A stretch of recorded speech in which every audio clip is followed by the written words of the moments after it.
പട്ടികജാതിക്കാര്, ആദിവാസി, ദളിത് ആയിട്ടുള്ള എൻ്റെ പ്രിയപ്പെട്ട ജനങ്ങളെ, നമ്മൾ ഇപ്പോഴും സനാതനത്തിന്റെ അടിമകൾ തന്നെയാണ്.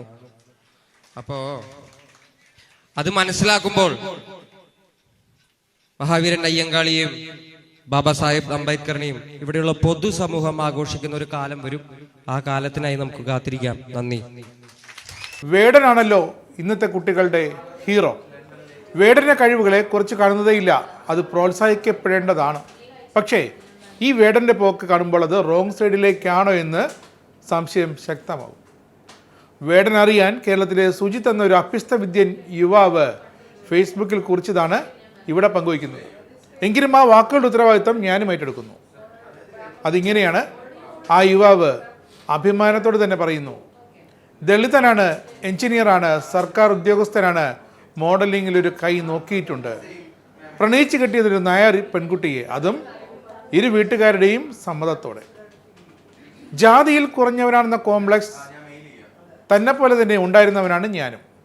പലയിടങ്ങളിലും നേരിട്ട അവഗണനകൾ ജാതിയുടെ പേരിലാണെന്നാണ് അന്ന് ഞാനും വിശ്വസിച്ചിരുന്നത്. എന്നാൽ ഇന്ന് എനിക്ക് ഉറപ്പിച്ച് പറയാനാകും, നല്ല ജോലിയും കയ്യിൽ കാശുമുണ്ടെങ്കിൽ ഏത് ദളിതനായാലും അവന് ബഹുമാനം കിട്ടും.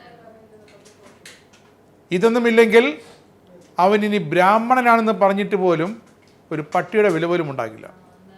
വർഷങ്ങൾക്ക് മുമ്പേ കോളനിയിൽ കിടന്ന സുജിത്തിന് അവഗണനകൾ മാത്രമേ കിട്ടിയിട്ടുള്ളൂ.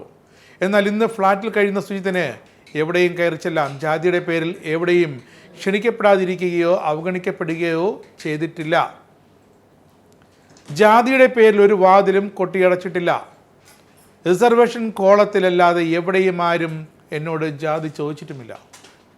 എൻ്റെ കാഴ്ചപ്പാടുകളെ മാറ്റിമറിച്ചത് സ്കൂളിൽ അവിചാരിതമായി പരിചയപ്പെട്ട ഒരു സുഹൃത്താണ്. അവൻ്റെ വീട്ടുകാരാണ്. അവരുടെ വീട്ടുകാരിൽ നിന്നാണ് പുറത്ത് വിശാലമായൊരു ലോകമുണ്ടെന്നും അവിടെ ഒരുപാട് സാധ്യതകളുണ്ടെന്നും ഞാൻ തിരിച്ചറിഞ്ഞത്. അച്ഛനോടൊപ്പം കിണർ പണിക്ക് പോകാനിരുന്ന ഞാൻ വലിയ സ്വപ്നങ്ങൾ കാണാൻ തുടങ്ങിയത് അവിടെ നിന്നാണ്. ആ സ്വപ്നങ്ങളിലേക്ക് ഇറങ്ങിച്ചെല്ലാൻ ശ്രമിച്ചപ്പോഴാണ് മറ്റാർക്കുമില്ലാത്ത അവസരങ്ങൾ ജാതിയുടെ പേരിൽ എനിക്കുണ്ടെന്ന് മനസ്സിലാകുന്നത്. പഠിക്കാൻ ഞാൻ ഒരിക്കലും മിടുക്കനായിരുന്നില്ല. ദളിതനായതിൻ്റെ ആനുകൂല്യം പക്ഷേ എന്നെ തുണച്ചു. ഇഷ്ടപ്പെട്ട സ്കൂളിൽ തന്നെ +2 അഡ്മിഷൻ, അതിനുശേഷം എഞ്ചിനീയറിംഗ് അഡ്മിഷൻ, ഫീസില്ലാതെയുള്ള പഠനം, ഏറ്റവും ഒടുവിൽ ഗവൺമെൻറ് ജോലിയും. അവിടെയെല്ലാം എൻ്റെ ജാതി എനിക്ക് അനുഗ്രഹമായി. ജാതി നൽകിയ സാധ്യതകൾ ഞാൻ പ്രയോജനപ്പെടുത്തി എന്ന് വേണം പറയാൻ. അല്ലാതെ നീ പറയുന്നത് പോലെ പഠിക്കാനുള്ള കഴിവൊന്നും എൻ്റെ DNA-യിൽ ഇല്ലെന്ന് പറഞ്ഞ് ഇരുന്നിരുന്നെങ്കിൽ കിണർ കുഴിക്കുന്നിടത്തോ മരം വെട്ടുന്നിടത്തോ ഒക്കെ എന്നെ കണ്ടനെ. എന്തിനേറെ പറയുന്നു, ദളിതനായ നീ സിനിമ വരെ എത്തിയില്ലേ? നിന്നെ പിന്തുണയ്ക്കുന്നവർ ദളിതർ മാത്രമാണോ? അല്ല. എവിടെയെങ്കിലും ജാതിയുടെ പേരിൽ നിന്നെ തടഞ്ഞോ? ഇല്ല. എവിടെയെങ്കിലും മാറ്റി നിർത്തിയിട്ടുണ്ടോ?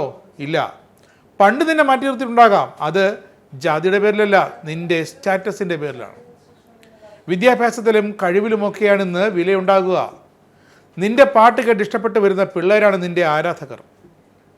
അവർക്ക് നീ പറഞ്ഞു കൊടുക്കേണ്ടത് ഈ ആധുനിക ലോകത്തെ സാധ്യതകളെക്കുറിച്ചാണ്. അല്ലാതെ നീ ദളിതനാണ്, നിന്റെ DNA-യിൽ കഴിവൊന്നുമില്ല, നിന്നെ എല്ലാവരും അവഗണിക്കുമെന്നൊക്കെ പറഞ്ഞ് അവരുടെ കുഞ്ഞു മനസ്സ് മടുപ്പിക്കുകയല്ല വേണ്ടത്.